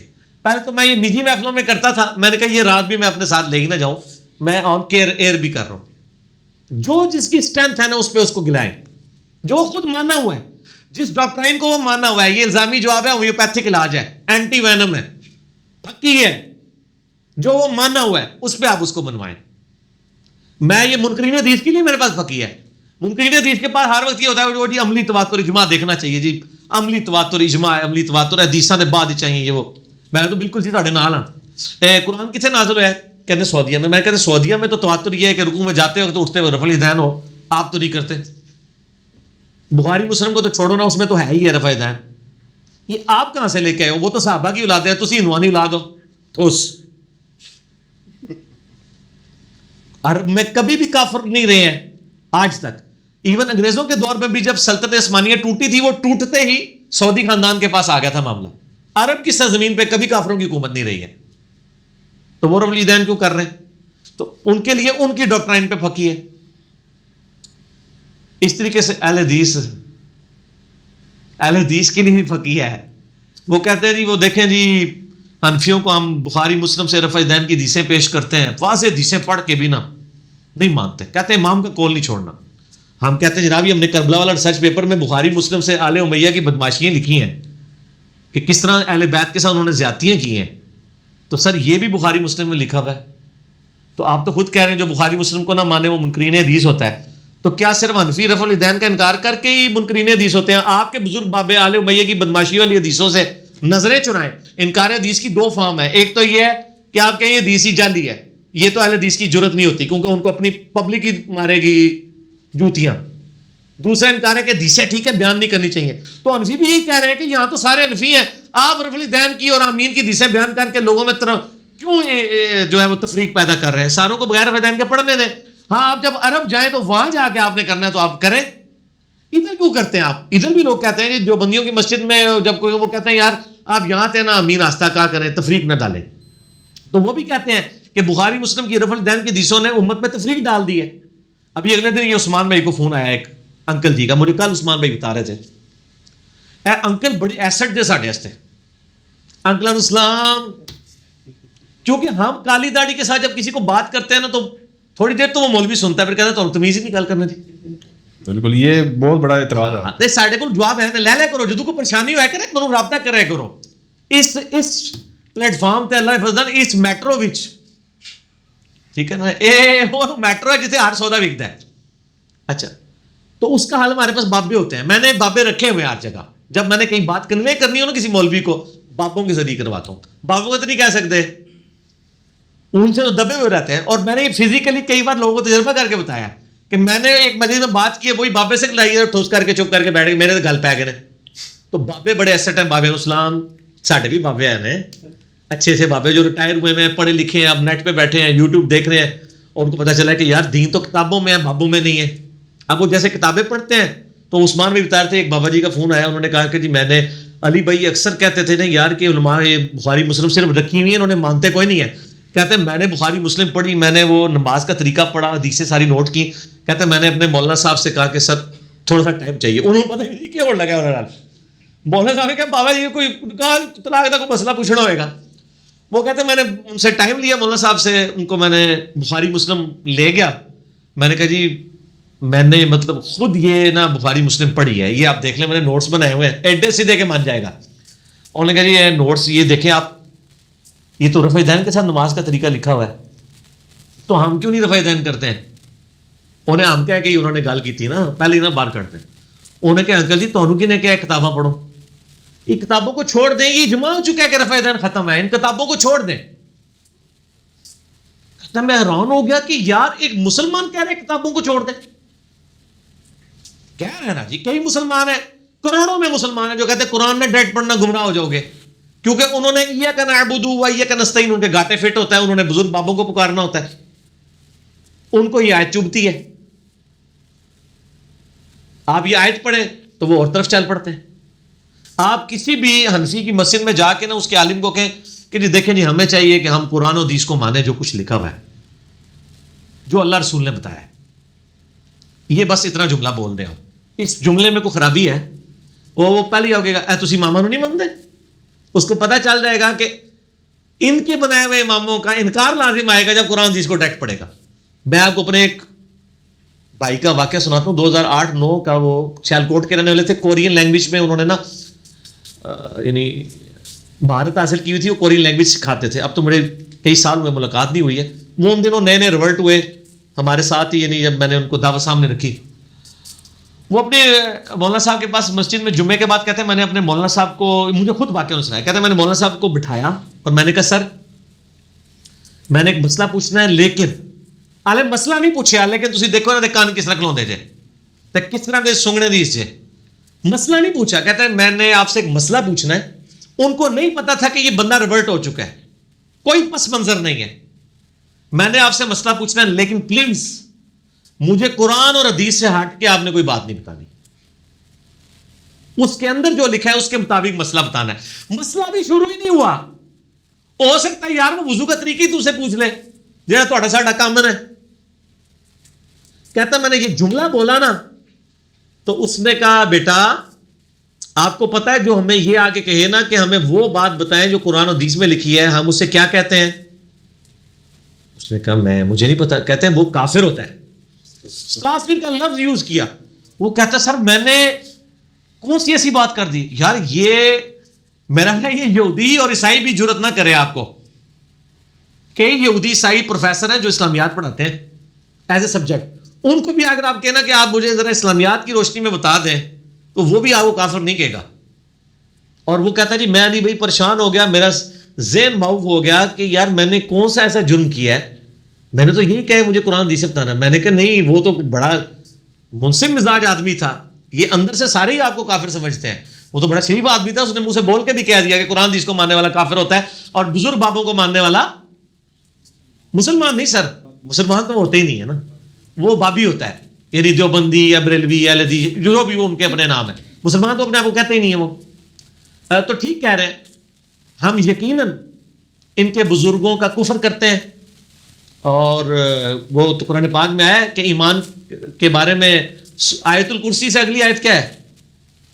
لا اکراہ فی الدین قد تبین الرشد من الغی. آگے کیا آتا ہے جی؟ وَمَن یکفر بالطاغوت, جو کفر کرے طاغوت کا. تو سر ہم طاغوت کا کفر کرتے ہیں, مسلمان ہوتے ہی وہ ہے جو طاغوت کا کفر کرے. ہر مسلمان کافر بھی ہوتا ہے, بلکہ وہ کفر کر کے اقرار کرتا ہے. کلمہ سٹارٹ ہی کفر سے ہوتا ہے, لا الہ, سب الہوں کا انکار کرتا ہوں. کفر کہتے ہیں عربی میں انکار کرنے کو, انکار کرتا ہوں سب کا الا اللہ, سوائے اللہ کے. تو سر ٹھیک ہے آپ ہمیں کافر کہتے ہیں, آپ تو وہ والا کافر سمجھتے ہیں, ہم واقعی ہمیں فخر ہے کہ ہم آپ کی تعلیمات کا کفر کرتے ہیں اور کتاب و سنت پہ ایمان لاتے ہیں. تو آپ اگر کتاب و سنت کی بات کرنے والے کو کوئی کہہ رہا ہوں میں آپ کو کافر سمجھ رہا ہوں, تو وہ واقعی فزیکلی وہ والا کافر سمجھ رہا ہے, حالانکہ وہ خود کافر ہو چکا ہے اس کی بات قرآن و حدیث کی طرف سے. کیونکہ نبی نے فرمایا تم میں دو چیزیں چھوڑ کے جا رہا ہوں, اللہ کی کتاب اور اس کے نبی کی سنت. المستدل الحاکم کتاب العلم چیپٹر انٹرنیشنل امریک کے مطابق 290 نمبر حدیث. ٹھیک ہو گیا, نکلو یار گستاخیاں کران دو بہت زیادہ. اگلا سوال تھوڑا سا نرم نہیں ہے, کریں نرم میٹھے میٹھے سوال, میٹھی میٹھی باتیں کریں, میٹھی میٹھی. غیر مسلم سوال کرتے ہیں کہ اگر رزق جو ہے وہ اللہ تعالیٰ دیکھو غیر مسلم جڑے وہ میٹھا سوال کرتے تھے. اچھا اگر رزق جو ہے وہ اللہ تعالیٰ دیتا ہے تو اتنے بچے اور لوگ بھوکے کیوں مر جاتے ہیں پھر؟ پہلے تو مجھے سے یاد آیا کہ واقعی یار میں آپ کو دعوے سے کہتا ہوں کہ میں اگر کسی جگہ سے پیدل گزر رہا ہوں نا, میرے پاس ایک وہ مولوی گزرے نا 5-6 اکٹھے اور مجھے یوں گور کے دیکھ رہے ہوں, مجھے ان سے ڈر لگتا ہے. لیکن وہاں سے اگر 100 گورے گور کے دیکھ رہے ہوں مجھے ان سے کوئی ڈر نہیں لگے. آپ بھی چیک کریں, میں تو اس چیز سے پریکٹیکلی گزر رہا ہوں, ان سے ڈر لگتا ہے کہ یہ کوئی ایکٹیویٹی نہ پرفارم کرے. ڈر ڈر کے رہ رہے ہیں, سیدھی سی بات ہے. بدماش ہیں یہ لوگ, مطلب انہوں نے اپنی اڈے سنبھالے ہوئے, مسجد میں نماز پڑھنے جاتے ہیں, کوئی کلیچے بندہ ساتھ آ کے کھڑا ہو جائے, یقین کریں کوئی ڈر نہیں ہوتا. کسی مولوی آ کے کھڑا ہو جائے اس سے ڈر لگا رہتا ہے, اور ہوتا بھی ہے. ایک بار آمین اونچی کہہ دی, انہوں نے پکڑ لیے. کلیچے والا کبھی نہیں آپ کو پکڑے گا, اور گورا ہوگا تو وہ بالکل نہیں پکڑے گا. تو اس لیے گوروں کے سوالات سے ہمیں کوئی ڈر نہیں لگتا. شریف لوگ ہیں بیچارے, ممی ڈیڈی, اور سوال کرو. نان مسلم یہ سوال کرتے ہیں کہ اگر اللہ تعالیٰ رزق دیتا ہے تو اتنے بچے اور لوگ بھوکے مر رہے ہیں, وہ کیوں؟ یہ نان مسلم اس لیے سوال کرتے ہیں کہ آپ مسلمانوں کا مقدمہ نہیں ان کو پیش کر سکیں. اسلام اگر دنیاوی اعتبار سے دیکھا جائے آخرت کے بغیر تو گوروں کا اعتراض بالکل ویلڈ ہے, اور میں گوروں کے ساتھ ہوں. لیکن اسلام کہتا ہے کہ دنیا اور آخرت یہ دو پار ہیں. آخرت کے ساتھ دنیا کو سمجھنا ہے. دنیا میں اگر کسی کو تکلیف آئی ہے, آخرت میں اس کی ریمیڈی ہوگی. اگر زندگی صرف دنیا کی ہے پھر تو واقعی یہ کچھ نہیں ہونا چاہیے. اگر آخرت کی زندگی ہے تو دنیا میں اللہ کسی کو دے کے ازمائے گا, کسی سے لے کے ازمائے گا. جو غریب ہے نا ان سے اس لیے لیا تاکہ آپ چیریٹی کریں, اور یونیسیف والے کر رہے ہیں, یو این او والے کرتے ہیں, وہاں ان تک کھانا پہنچاتے ہیں. میں نے بتایا نا بل گیٹس جو ہے وہ آپ کے پولیو کے قطروں کا خرچہ اٹھایا ہوا ہے. تو یہ اسی لیے تھا نا, اللہ تعالیٰ بل گیٹ کو ایمان کی دولت سے مشرف فرمائے. اتنی بڑی نیکی کر رہا ہے. ہم پاکستانی تو ویکسین یہ افورڈ نہیں کر سکتے. کم از کم 3000 روپے کے مفت یہ جو قطرے آپ کو ڈالتے ہیں آپ کی محنت کر کے, پھر بھی نہیں تسی لوا دے, اور 3000 روپے کے قطرے جڑے تمہیں مفت ٹپکا کے تھوڑے منہ ٹوٹ جاندے نے. بل گیٹ صاحب حفاظت مطلب وہ کر رہے ہیں. اللہ تعالیٰ حافظہ اللہ تعالیٰ, اللہ ان کی حفاظت کرے, ان کو موت سے پہلے ایمان کی دولت سے مشرف فرمائے. تو یہ تو رزق میں اللہ تعالیٰ نے کہا ہے کہ پوٹینشلی اللہ نے رزق رکھا ہے دنیا میں, وہ ایکسپلور ہونا ہے, کوئی خود کرے گا. قرآن و حدیث میں تو ہے کہ آپ ہجرت کر جائیں. یہ ایتھوپیا میں ان علاقوں میں بھی جو لوگ ہیں نا, یہ بیسیکلی اس لیے ہے کہ یہ وہاں سے ہجرت نہیں کرتے, ان علاقوں میں چلے جائیں. آپ کے سب کانٹیننٹ میں اتنی آبادی کیوں ہے؟ دنیا میں 2 علاقے ہیں کہ اگر دنیا میں یعنی اگر جنگیں ہو کے ٹیکنالوجی ختم ہو جائے تو 2 علاقوں کے لوگ ہی ہیں جو زندہ بچیں گے, امریکہ اور سب کانٹیننٹ کے لوگ مینلی. ویسے تو اور ملک بھی تھوڑے بہت آ جاتے ہیں جہاں پہ زمین اگاتی ہے. کہ دنیا کی آبادی ادھر کیوں ہے اتنی زیادہ؟ رزق کی وجہ سے زمین اگاتی ہے. یعنی یہ لوگوں نے صدیوں سے خانہ بدوشی کی زندگی گزاری. پہلے تو پتہ ملکوں کی باؤنڈری نہیں ہوتی تھی, لوگ ہجرت کر جاتے تھے, کرتے کرتے دوسرے ملکوں میں چلے گئے. آہستہ آہستہ لوگ یہاں اکٹھے ہونا شروع ہو گئے کہ یار یہاں پہ زمین. انگریز بھی اسی لیے آیا تھا, سونے کی چڑیا ہے. اور میں حیران ہوں, اگلے دن ہم وہ نہر اپر جہلم کے کنارے آ رہے تھے منڈی بہاؤالدین سے جہلم کی طرف, تو وہ یار انگریزوں نے بنائی ہوئی ہے. وہ اس زمانے میں درجنوں اس نہر کے نیچے سے انہوں نے باقاعدہ سرنگیں بنائی ہیں کہ دوسری طرف سے برسات کا پانی نیچے سے گزرتا ہے. ٹھیک ہے, پھر ان کے گیٹس بنائے ہوئے ہیں. دنیا کا سب سے بڑا نہری نظام پاکستان میں آج بھی, اور یہ انگریزوں نے بنایا ہوا ہے. ریلوے لائن وہ بچھا کے گئے ہیں, آپ صرف مرمت کرتے ہیں, ٹریک میں سے صرف پٹری اکھاڑتے ہیں. وہ ٹریک جو ہے نا وہ اتنی بلندی پہ ایسے کر انہوں نے بنایا ہوا ہے. یار 1857 میں انگریز آپ کے پاس اس کو حکومت ملی ہے, 1947 یعنی 100 سال بھی اس نے پورے نہیں کیے. اس میں بھی 30-40 سال آپ کے ساتھ لڑائیاں کرتا رہا. نیٹ اس کو 20-30 سال ملے ہیں جس میں اس نے وہ کچھ سب کانٹیننٹ میں انڈیا, پاکستان, بنگلہ دیش میں کر دیا ہے کہ ہم 70 سال بعد بھی اس کا اشر شیر نہیں کر پا رہے. اور وہ ساری دولت ادھر سے لے کے اس پہ لگا کے گیا. ٹھیک ہے وہاں بھی لے گیا لیکن بہت کچھ دے کے گیا, ہم اس کے بعد وہ کچھ نہیں کر سکے. ٹھیک ہو گیا, تو وہاں بھی کر رہے ہیں, حالانکہ مسلمانوں کے نام ہونے چاہیے تھے اس معاملے میں. تو پوٹینشلی رزق رکھا ہے. مسئلہ میرا 103 ہے, اللہ کی طرف سے رزق کی تقسیم کا مسئلہ اور مسئلہ تقدیر. یہ اللہ تعالیٰ نے آزمائش رکھی ہوئی ہے, آخرت کے ساتھ اس کو جوڑا ہوا ہے. تو یہ بچے بیمار بھی پیدا ہوں گے, ان کا علاج بھی ہوگا, آخرت کے ساتھ اسے جوڑیں. الٹیمیٹلی آخرت کی زندگی کو جوڑیں گے, پھر آپ کو سمجھ آئے گا. میرا یوٹیوب پہ کلپ ہے ایتھیسٹ اور نان مسلمس کے کوسچنس کے جوابات, 40 منٹ کا, انشاءاللہ وہ بھی انگلش سب ٹائٹل سے ہم لائیں گے, ریڈ بیک گراؤنڈ کے ساتھ ہے. وہ آپ کلپ دیکھ لیں, میں نے اس میں اس مسئلے پہ اور بھی گفتگو کی. اچھا علی بھائی, اب یہ سوالات ہیں مسقط سے, ایک بھائی ہیں ان کے سوالات میں کچھ, تو اس میں انہوں نے سوال کیا کہ فرض نماز کے بعد اجتماعی دعا کے حوالے سے کیا ثابت ہے؟ میرا یوٹیوب پہ کلپ ہے, فرض کے بعد نماز کے بعد دعا, جنازے اور نماز کے بعد دعا. اجتماعی دعا اگر ہو وسیلے اور توسل کے طور پر پھر تو ٹھیک ہے. اگر آپ کو کوئی دعا کے لیے کہتا ہے آپ دعا ضرور کر دیں. باقی جو انہوں نے بنائی ہوئی ہے اجتماع, میں نے اس میں بتایا کہ یہ انہوں نے خود اختراع کی ہوئی ہے, خود رائیونڈ میں نہیں ہوتی ہے. یہاں جو بندی کر رہے ہوتے ہیں رائیونڈ میں نہیں کر رہے ہوتے اجتماعی دعا. وہ کلپ دیکھ لیں, اس میں نے بتایا ہوا ہے. اچھا, دوسرا اس میں انہوں نے پوچھا کہ مونچھیں جو ہے وہ اس طرح سے صاف کر سکتے ہیں, یعنی کہ مونچھ, میں نے اس کو منع کیا کہ امام مالک نے اس سے جو ہے نا وہ مسئلہ لکھا ہے, احتیاط یہ کہ یہ نہ کریں. میرا کلپ ہے مونچھیں, کیا مونچھیں مونڈ سکتے ہیں, لاکھوں لوگ دیکھ چکے ہیں, یوٹیوب پہ جا کے دیکھیں, میں نے اس میں دلائل سامنے رکھے ہیں. پسٹ کریں نا, ہم بھی دیکھیں نا پسٹ کرتے ہیں نا, ضروری ہے اس طرح ہی پھیرنا ہے, آپ نے باریک مشین مارے. اچھا, اس طرح انہوں نے بتایا کہ مسقط میں ایک عبادی فرقہ ہے کوئی, عباسی, ہاں جی, وہ آج چھوڑ کے نماز پڑھا. ہاں جی, تو اس حوالے سے ان کے پیچھے نماز پڑھ سکتے ہیں؟ یہ مسلمان ہیں, پڑھیں. باقی مجھے پتا ہے کہ وہ حضرت علی اور حضرت عثمان سے اختلاف رائے رکھتے ہیں کچھ مسئلوں میں, تو ٹھیک ہے, وہ علمی اختلاف ہے, اس کے سے کفر اسلام کا مسئلہ تو نہیں بنے گا. مسلمان ہی ہیں, یہی قرآن پڑھتے ہیں, کافر تو نہیں ہے. بلکہ کئی معاملات میں وہ بہتر ہیں, وہ تو پہلا رفع الیدین بھی نہیں کرتے, ہاتھ چھوڑ کے نماز پڑھتے ہیں. تو 2 نمبری بھی نہ کرتے کہ مرضی والا کر لیں دوسرا چھوڑ دیں, حنفیوں کی طرح. تو پہلا بھی نہیں کرتے. حنفی بھی پہلا چھوڑ دیں تو میں ان کو کچھ نہیں کہوں گا کہ ٹھیک ہے یار, وہ کہتے ہیں سنت ہی ہے چھوڑ دیجیے, تو پہلا بھی چھوڑ دو. ہاتھ باندھنا بھی چھوڑ دو, یہ بھی سنت ہی ہے. چھوڑنا بھی حالانکہ سنت ہے, تو چھوڑ دو. صرف دوسرے اور تیسرے رفع الیدین سے ضد ہے, وہ ضد ہے صرف فرقے کو بچانے کی.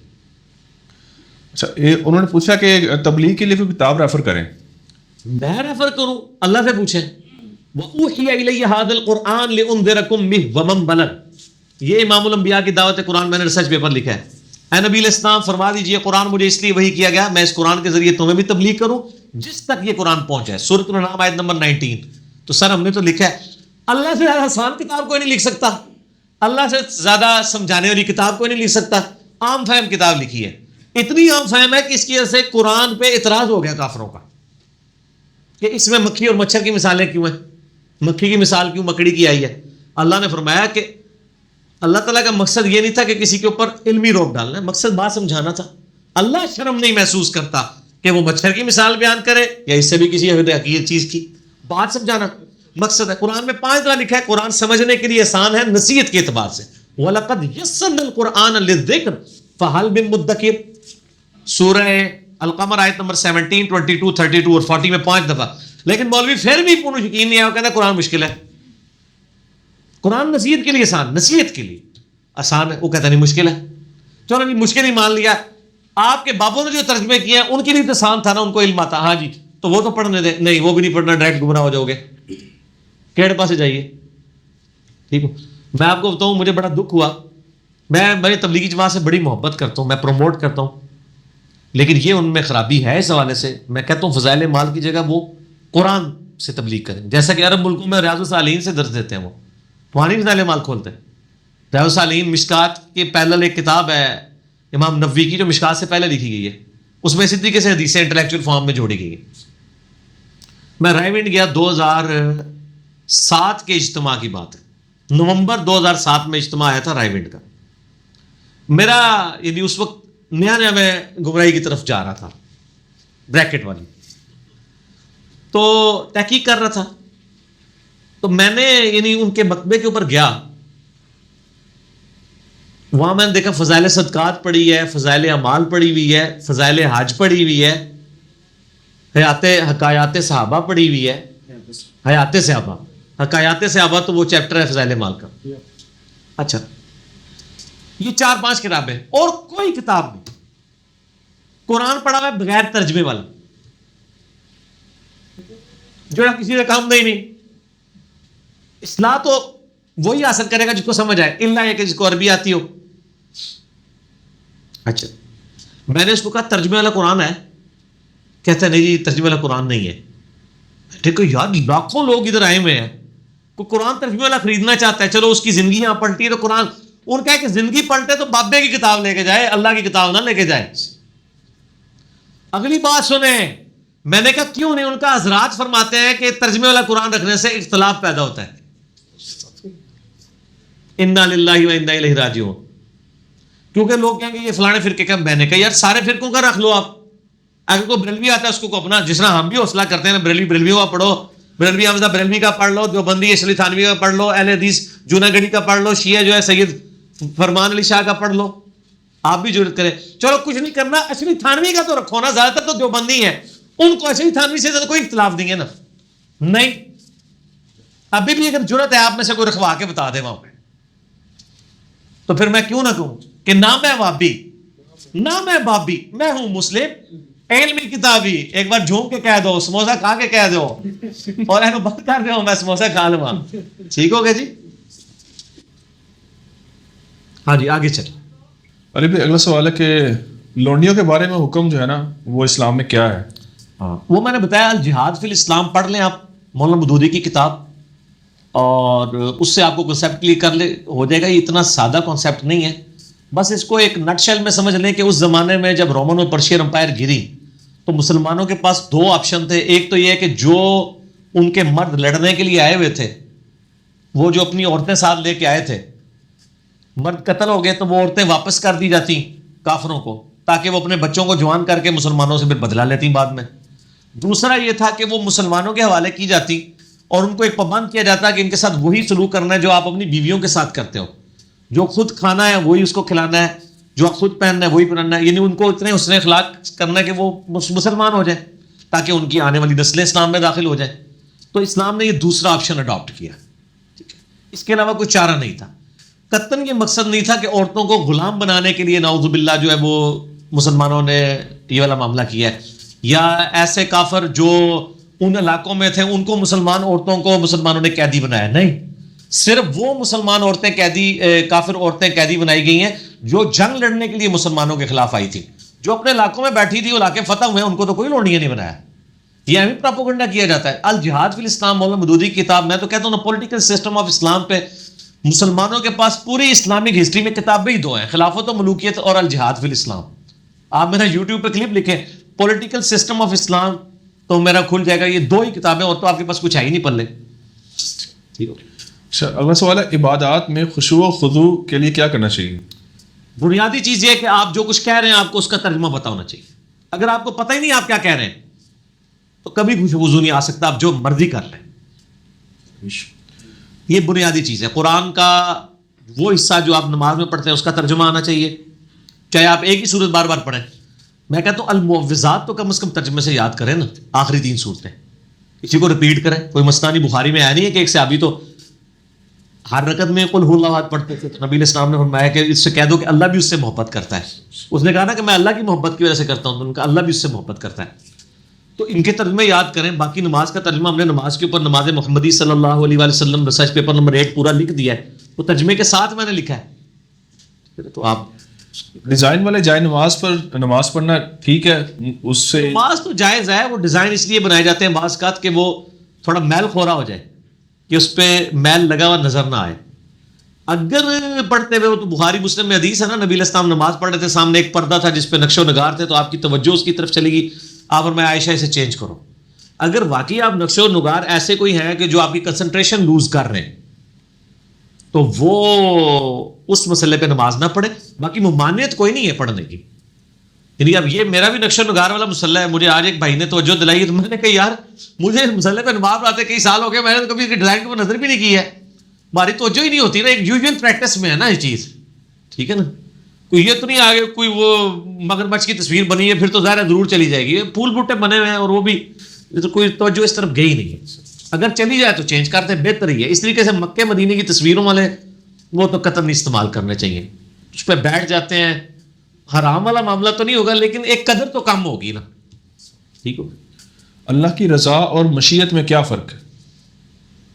مسئلہ تقدیر پہ میرے 7 گھنٹے کے 4 لیکچر دیکھ لیں. مسئلہ 103 104 ABC, اس کے اندر میں نے اس ٹاپک کو ویسے کھول کے بیان کیا ہے, لیکن اب چونکہ آپ نے سوال کر لیا ہے نا, تو میں ایک ہی آیت کوٹ کروں گا, آپ کو پورے کی پوری ڈاکٹرائن کلیئر ہو جائے گی. وہ ہے سورہ الزمر. اعوذ باللہ من الشیطان الرجیم, بسم اللہ الرحمن الرحیم. اس کے اندر ایک آیت ایسی ہے کہ ہاں, آیت نمبر ہے 7, سورہ الزمر, سورہ نمبر 39, پارہ نمبر 23. ان تکفروا فإن اللہ غنی عنکم, اگر تم کفر کی روش اختیار کرو گے تو اللہ کو کوئی پرواہ نہیں.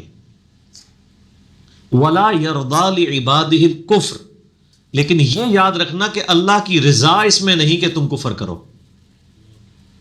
مسئلہ کلیئر ہو گیا؟ تمہیں اختیار دے دیا ہے کہ تم کفر کرو, لیکن اس اختیار کا مطلب یہ نہیں ہے کہ میری بھی مشیت ہے, میں چاہتا ہوں کہ تم ایسا کرو نہ. آج ایک لے لیں بڑا تلخ جملہ, کشف المحجوب میں, کشف المحجوب میں یہ لکھا ہوا ہے کہ شیطان سے غلطی اللہ تعالیٰ نے جان بوجھ کے کروائی ہے, اور آدم علیہ السلام, یہ جو حضرت آدم علیہ السلام سے غلطی اللہ تعالیٰ نے جان بوجھ کے کروائی. تو یہ تصوف نے جو کچھ پیش کیا ہے مشیت اور تقدیر کے مسئلے کو, یہ ایسا نہیں ہے. قرآن ان کھول کے پڑھتے, قرآن سے ان لوگوں کا تعلق ہی کوئی نہیں رہا نا, پتہ انہوں نے تو اپنے بزرگوں کے واقعات نقل کیے. ٹھیک ہے, اگر آپ یہ مان لیں کہ شیطان اور آدم سے غلطی اللہ نے کروائی ہے, تو پائی گھر موج مارو, پھر تھی جو مرضی کرو, نچتے رہو, جنت جو لکھی ہے جنت ہی لبنی ہے, دو لکھی ہے دو لبنی ہے. پورے قرآن کی ڈاکٹرائن کے خلاف ہے. قرآن کی ڈاکٹرائن ایک ہی آیت, سورہ الزمر آیت نمبر 39, مسئلہ تقدیر بھی حل, مسئلہ مشیت بھی حل, سب کچھ. ان تکفروا فإن اللہ غنی عنکم, اگر تم کفر کی روش اختیار کرو گے تو بے شک اللہ تو بے پرواہ ہے. ولا یرضی لعبادہ الکفر, لیکن یہ یاد رکھنا بے پرواہی کا قطعاً یہ مقصد نہیں ہے کہ اللہ تعالیٰ پسند کرتا ہے کہ تسی ٹھیک ہے جی پٹھے کام بھی کرو, نہیں, اللہ کی رضا اس میں نہیں ہے. کھلی چھٹی تمہیں دی ہوئی ہے. اسی لیے میں جملہ بولتا ہوں کہ کائنات میں ہر کام اللہ کی اجازت سے ہو رہا ہے, مرضی سے نہیں ہو رہا. یہ مشیت اور رضا کا فرق, اجازت سے ہو رہا ہے. آپ کو اجازت ہے کہ اذان کی آواز پہ آپ شراب خانے جائیں یا مسجد میں جائیں, لیکن مرضی ہے اللہ کی کہ آپ شراب خانے جائیں. لیکن آپ کو کھلی چھٹی دی ہے. انا ہدیناہ السبیل اما شاکرا و اما کفورا. سورہ الدہر. ہم نے ہدایت کا راستہ واضح کیا ہے, چاہو تو شکر گزاری کی روش اختیار کرو, خواہ نہ شکری کی. لیکن ساتھ کا والذین جاہدوا فینا لنہدینہم سبلنا. سورۃ العنکبوت آخری آیت. جو لوگ ہماری راہ میں کوشش کریں گے ہم اپنی راہ ان کے لیے کھولیں گے. دنیا میں کھلی چھٹی ہے. تو ہر چیز اللہ کی اجازت سے ہو رہی ہے, مرضی سے نہیں ہو رہی. ورنہ ہم کیا کہیں گے, زنا اس کی مرضی سے ہو رہا ہے. اجازت سے اس اعتبار سے ہو رہا ہے کہ اگر کوئی ارادہ کرتا زمین میں دھسا دیا جاتا, لیکن اجازت سے مراد کھلی چھٹی ہے, کرو آگے پوچھا گا. یہاں پہ بھی یہی بات آئی کہ کفر کرو گے اللہ کو کوئی پرواہ نہیں, لیکن یہ پرواہ کا مطلب یہ نہ سمجھنا کہ ٹھیک ہے جنت ہی دے دے گا. ولا یرضی لعبادہ الکفر, لیکن وہ اپنے بندوں سے راضی نہیں اس بات پہ, اس کی رضا اس میں نہیں ہے. مشیت تو یہ ہے کہ تمہیں کھلی چھٹی دی ہوئی ہے, یہ مشیت ہے کہ ظاہر دنیا میں چیک اینڈ بیلنس کا سسٹم چل ہی اس طرح سکتا تھا کہ آپ کو اختیار دیا جاتا. یہ اس کی مشیت اور تقدیر تھی. رضا اس کی یہ نہیں, رضا یہ ہے کہ کفر نہ کرو. ولا یرضی لعبادہ الکفر, وہ اپنے بندوں سے کفر پسند نہیں کرتا. وَإِن تَشْكُرُوا, اور اگر تم شکر گزاری کی روش اختیار کرو, یرضاہ لکم, یہ وہ پسند کرتا ہے. تو بتا دیا کہ میری رضا اور مشیت میں کیا فرق ہے. وَلَا تَزِرُ وَازِرَةٌ وِزْرَ أُخْرَىٰ, اور یاد رکھنا یہ کوئی جان اٹھانے والی کسی دوسرے کا بوجھ نہیں اٹھائے گی. ہر بندے نے اپنی قبر میں جانا ہے, ہر بندے نے اپنے اعمال کا جواب دے خود ہونا ہے. ثُمَّ إِلَىٰ رَبِّكُمْ مَرْجِعُكُمْ, اس کے بعد تمہیں اپنے رب کی طرف لوٹایا جائے گا. فَيُنَبِّئُكُمْ بِمَا كُنتُمْ تَعْمَلُونَ, پھر اللہ تعالیٰ تمہیں خبر دے دے گا جو کچھ تم کیا کرتے تھے. إِنَّهُ عَلِيمٌ بِذَاتِ الصُّدُورِ, بے شک وہ سینوں کے چھپے ہوئے رازوں کو بھی جاننے والا ہے. ٹھیک ہوگا, ہر مسئلہ کلیئر ہے. ایک اور تحفہ لے جائیں, سورہ طٰہٰ میں بھی ایک آیت ہے. یہ اکثر ہر الٹے کام کو نا لوگوں نے نا تھوپ دیا تھا, جی وہ تقدیر چیز لکھا سی, اللہ کر رہا ہے, اللہ کروا رہا ہے, نعوذ باللہ. میں نے ابھی تو نہیں 200 آیات کور کی, مسئلہ 103 104 ABC میں نے انہی چیزوں کی وجہ سے کور کی ہے. اچھا ہاں, سورہ طٰہٰ کی آیت نمبر 123, اس کا میں نے نام رکھا ہے مسئلہ تقدیر کا حل. ایک آیت میں لوگ کہتے ہیں تقدیر بڑی مشکل ہے, ایک آیت سنیں. اللہ تعالیٰ ہمارا کہ جب قصہ آدم اور ابلیس ڈسکس ہوا ہے کہ ہم نے جنت سے نکال دیا, جنت میں انہوں نے جب وہ پھل کھا لیا, جسم ننگا ہو گیا تو وہ پتوں سے جسم ڈھانپنے لگے. پھر اللہ تعالیٰ فرمایا قَالَ اهْبِطَا مِنْهَا جَمِيعًا, ہم نے حکم دیا کہ تم دونوں اب نیچے اتر جاؤ. بَعْضُكُمْ لِبَعْضٍ عَدُوٌّ, تم میں سے بعض کے دشمن ہوں گے. یعنی اب ظاہر انسان کو عقل دی ہے تو آپس میں لڑیں گے بھی ایک دوسرے کے ساتھ. فَإِمَّا يَأْتِيَنَّكُم مِّنِّي هُدًى, تو یاد رکھنا جب کبھی بھی میری طرف سے کوئی ہدایت کی بات آئے گی, فَمَنِ اتَّبَعَ هُدَايَا, تو جو کوئی اس ہدایت کی کتاب کی پیروی کرے گا, فَلَا يَضِلُّ وَلَا يَشْقَىٰ, تو وہ نہ گمراہ ہوگا نہ بدبخت ہوگا. تو بدبختی آپ خود کماتے ہیں. اللہ تعالیٰ کہہ رہا ہے جو میری کتابوں کی پیروی کرے گا نہ وہ گمراہ ہوگا اور نہ بدبخت ہوگا. تو بدبختی تو آپ کما رہے ہیں, آپ کتاب پڑھیں نا تو بدبخت نہیں ہوں گے, کتاب چھوڑ دیں گے تو ہو جائیں گے. تو آپ اپنی مرضی سے کر رہے ہیں. اگر آپ کہہ رہے ہیں نہیں کر رہے تو ہم آپ کو کہتے ہیں اگر آپ کو آج گورنمنٹ کہے کہ قرآن ترجمے سے اونچی آواز سے پڑھنا ہے, اس کی ویڈیو ریکارڈ کرنی ہے, جو یہ ویڈیو پیسٹ کرے گا فی ویڈیو وہ 1 کروڑ روپے گورنمنٹ سے لے لے, 10 ملین. جو پاکستانی ایک دفعہ قرآن ترجمے سے پڑھے اور ایک بار ویڈیو پروڈیوس کر دے کہ اس نے ہاں واقعی پڑھے تو 10 ملین. تو میرا خیال ہے پاکستان میں کوئی جنہوں نے بھی اردو آنی انہوں نے بھی 10 دہاڑے لا کے سیکھ لینی ہے. اور اس چل رہا ہوتا ہے نا کہ یہ پیکج فلاں مدت تک کے لیے ہے, لوگ ہیں چھٹو. تو اس کا مطلب ساروں میں کمپیٹنسی موجود تھی, ساروں کے پاس وقت تھا, صرف دنیا کی لالچ تھی تو کر لیا. تو آپ کوئی کہہ تو نہیں سکتا. اس طرح کی آیت سورہ بقرہ کے شروع میں بھی آئی ہے. دیکھنا جب کبھی میری طرف سے ہدایت کی بات آئے گی اس کی پیروی کرے گا, نہ اس سے خوف ہوگا نہ غم. ادھر یہ الفاظ ہیں. اور جو کوئی اس کا کفر کرے گا وہی لوگ ظالم ہوں گے, ہمیشہ رہیں گے دوزخ میں. سورہ بقرہ میں بھی یہ آیت آئی ہے. تو تقدیر اور مشیت اور رضا بالکل کلیئر ہے. اتنی موٹی بات ہے, میرے خیال ہے اس کائنات میں سب سے موٹی بات جو کسی بھی موٹی عقل میں آ سکتی ہے وہ یہ ہے کہ اللہ تعالیٰ نے انسان کو اختیار دیا ہے, وہ اپنی مرضی سے حق اور باطل کی تمیز کرتا ہے. جو اللہ کی بات مانے گا جنت میں جائے گا, پیغمبروں کی بات مانے گا جنت میں جائے گا, جو پیغمبروں کا مخالف ہوگا دوزخ میں جائے گا. ایک راکٹ سائنس ہے جی, جیسے تو کوئی علماء کی ڈگری لینے کی ضرورت ہے. آئیے لالا بات ہے, ڈگری والوں کو یہ بات سمجھ نہیں آتی. جب تک ڈگری نہیں ہوتی اس وقت بات سمجھ آئی ہوتی ہے, جیسے ہی ڈگری آتی ہے نا وہ کسی اور طرف ہی چلتی ہے. پھر گستاخی ہو جائے گی, چھوڑ دے, نہ میں وابی نہ میں بابی, میں ہوں مسلم علمی کتابی. دیکھ لیں ہر بات علمی کر رہے ہیں, ہر چیز ہے قرآن سے جواب دے رہے. لوگ تو فلاسفر بیٹھے ہوتے ہیں اور فلسفانہ گفتگو کرتے ہیں, قرآن کھولو یار, اس سے بڑی کون سی فلسفے کی کتاب ہے. ٹھیک ہے نا, ہر چیز بالکل پن پوائنٹ. لیکن یہ پھر آپ کو محنت کرنی پڑے گی. سر ہم سورہ زمر میں سورہ طٰہٰ میں پہنچے ہیں تو اس لیے پہنچے کہ پڑھیں گے, زندگی لگائی ہے اس کے اوپر. ٹھیک ہے نا جی, تب پتہ ہے کہ یہ آیت فلاں جگہ ملے گی, فلاں جگہ بالکل ایک آیت میں پورا مسئلہ حل ہے. وہ جیسے اردو میں کہتے ہیں نا, ہاتھی کے پاؤں میں سب کا پاؤں, یعنی ہاتھی کا پاؤں اتنا بڑا ہوتا ہے کہ اس سے بڑا سائز لینے کی آپ کو ضرورت نہیں, سارے پاؤں سے چھوٹے ہی ہوں گے. تو یہ ایک کانٹے کی بات قرآن میں ایک ایک آیت بعض اوقات ایسی اسٹرانگ ہوتی ہے کہ جس میں اس معاملے پہ اس کو ڈاکٹر صلاح صاحب فرمایا کرتے تھے نا, ذروۂ سنام, ایپیکس, چوٹی. وہ ہر ٹاپک پہ ایک ایک آیت بڑی اسٹرانگ ہوتی ہے پورے قرآن کے اندر.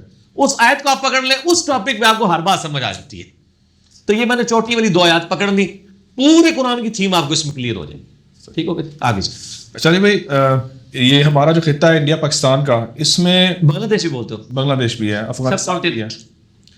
تو وہ میرا نا کچھ کوئی گل کرے نا انڈیا پاکستان بنگلہ دیش, پتہ نہیں کی کر لگا ہے. یہ لفظ ہی ایڈا بدنام ہو گیا ہے نا, کیونکہ یہ جتوں چلے آیا ہے نا یار, انڈیا پاکستان بنگلہ دیش, وہ کہہ رہا ہے وہ غلط گل کرنے لگا جی کوئی اگے چنگی غلط کر. یہاں پہ جن علماء نے, وہ پرانے ہیں یا نئے ہیں, انہوں نے قرآن و سنت کی دعوت کو عام کیا, کیا ان کو ڈیفینیٹ بنیاد کے اوپر صالحین میں سے کہہ سکتے ہیں کہ یہ صالحین تھے؟ سر ہمیں صالحین کہہ کے کیا ملنا ہے؟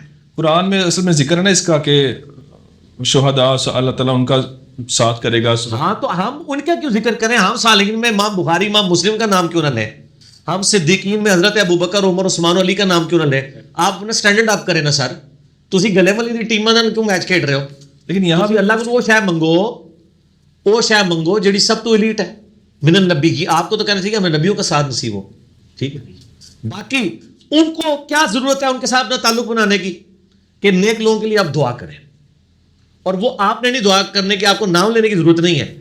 حتیٰ کہ بخاری مسلم میں آتا ہے, عبداللہ ابن مسعود کہتے ہیں ہم جب تشہد پڑھتے تھے نا تو ہم پڑھتے تھے السلام علیکہ ایھا النبی ورحمۃ اللہ وبرکاتہ ورحمۃ اللہ وبرکاتہ, السلام علینا وعلی عباد اللہ الصالحین, السلام علی جبرائیل, السلام علی میکائیل.